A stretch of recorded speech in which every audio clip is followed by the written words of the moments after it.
क्योंकि जैसे मैं यहाँ पे सबमिट करूंगा, आप देख सकते हैं सेव किया मैंने, तो ये बोल रहा है कि administrative section amount of any activity can be increase up to 20% of proposed. Hi, कैसे हैं? आशा करता हूँ आप सभी अच्छे होंगे। दोस्तों, आज की वीडियो में कैसे इंपॉर्टेंट टॉपिक के बारे में बात करने जा रहे हैं जिसपे टोटल पंचायतें जुड़ी हैं। हमारे भारत की सभी पंचायतों पे है, जितनी सारी पंचायतें, ग्राम पंचायतें हमारी काम करती हैं, उन्हें कार्य योजना जरूर बनानी पड़ती है और उसी को लेकर के एक अहम वीडियो है आज की। ये सभी को देखना इंपॉर्टेंट होगा। दोस्तों, यहाँ पे बात करें कि जब हम कभी ट्रेनिंगों में अक्सर पंचायतों के लिए, मैं एक प्रशिक्षक के रूप में काम करता हूँ, तो मैं जब कभी पंचायतों में ट्रेनिंग देने जाता हूँ, वहां पे मेरे सामने प्रधान या फिर ऐसे जो भी प्रतिनिधि होते हैं जिन्हें कार्य योजना बनाने का काम, दायित्व जिनका होता है, तो वो उनके सामने जब मैं रखता हूं कि प्रायोरिटी बेस पे कार्य आपको बनानी चाहिए, जो भी कम लागत की, बिना लागत की कार्य बनानी चाहिए। उसके अलावा जब मैं उनको बताता हूं कि भाई आपको जो है प्रायोरिटी बेस पे स्वास्थ्य, शिक्षा, पेयजल, इन सब मुद्दों को प्रायोरिटी पे रख करके सामने, तो जैसे ही इन सब मुद्दों की बात करते हैं, मैं देखता हूं लगभग से 30-40% लोग ऐसे होते हैं जो एक अभिरुचि दिखाते हैं और धीरे से क्लासरूम छोड़ के बाहर हो जाते हैं। तो काफी पेन होता है कि हम इतनी इंपॉर्टेंट चीज इनको समझाने का प्रयास कर रहे हैं लेकिन लोग समझ नहीं रहे हैं। लेकिन अब गवर्नमेंट क्या करती है, पोर्टल के हिसाब से इस चीज को इस तरह से बांट देती है कि लोग मजबूर हो जाते हैं इस व्यवस्था पे काम करने को।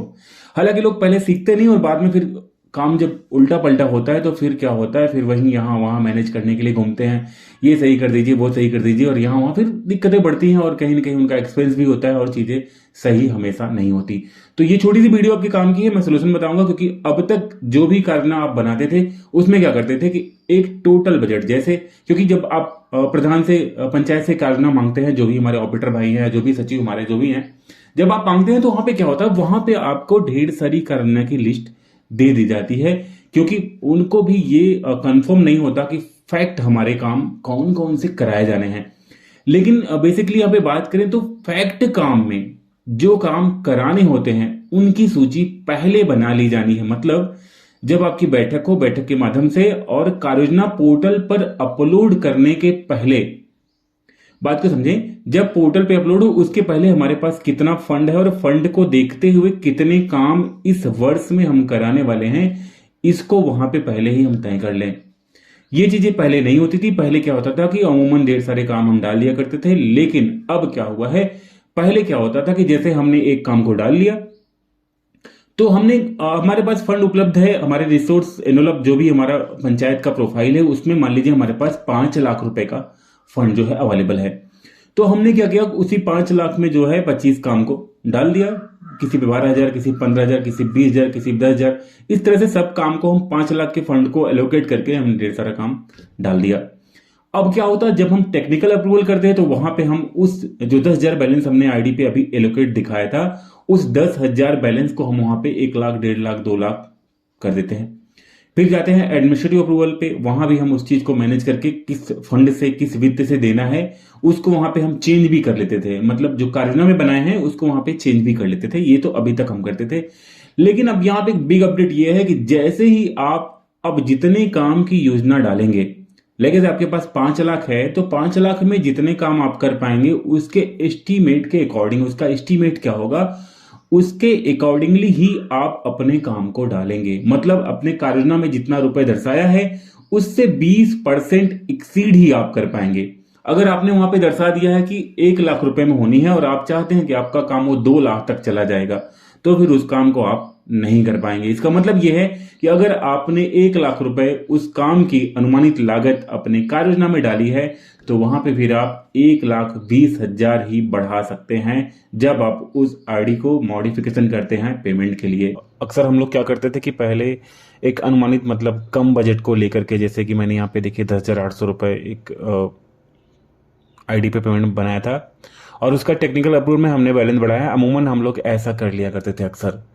लेकिन अब ये चीज़ें संज्ञान में डाल दें आपको कि अब ऐसा नहीं है। अब आपको जितना भी एक्चुअल आईडी का पेमेंट करना है उसी के अकॉर्डिंग आपको यहाँ पे बैलेंस शो करना होगा।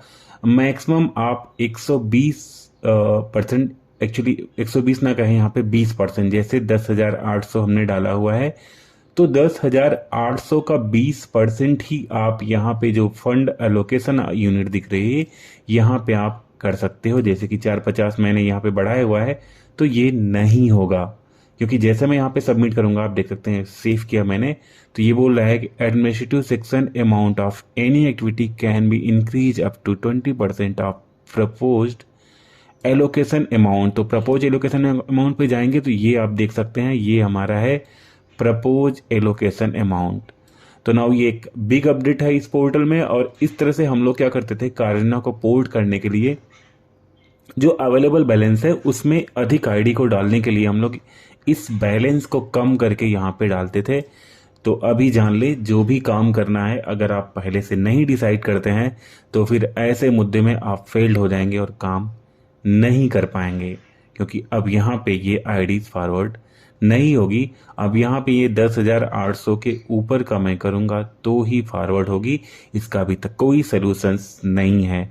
तो थोड़ा सा अवेयर हो जाएं, जो भी आईडी आप बनाएं, जो भी आप लोग टेक्निकल अप्रूवल करें, वो समझ लें कि जितनी आपने पहले डाला हुआ है सेम वही अमाउंट यहाँ पे उसका 20% इंक्रीज हो पाएगा।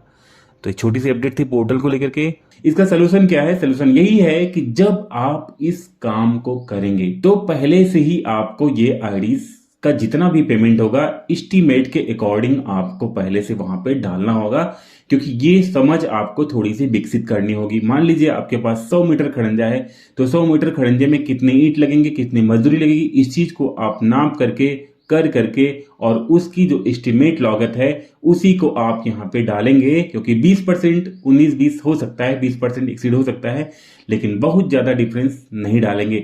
बहुत ज्यादा डिफरेंस डालेंगे तो फिर आप उस काम को पेमेंट नहीं कर पाएंगे, आपकी कार्य योजना जो है वो पोर्ट नहीं हो पाएगी। आप इसको पोर्ट करने के बाद भी आईडी को आगे नहीं बढ़ा पाएंगे।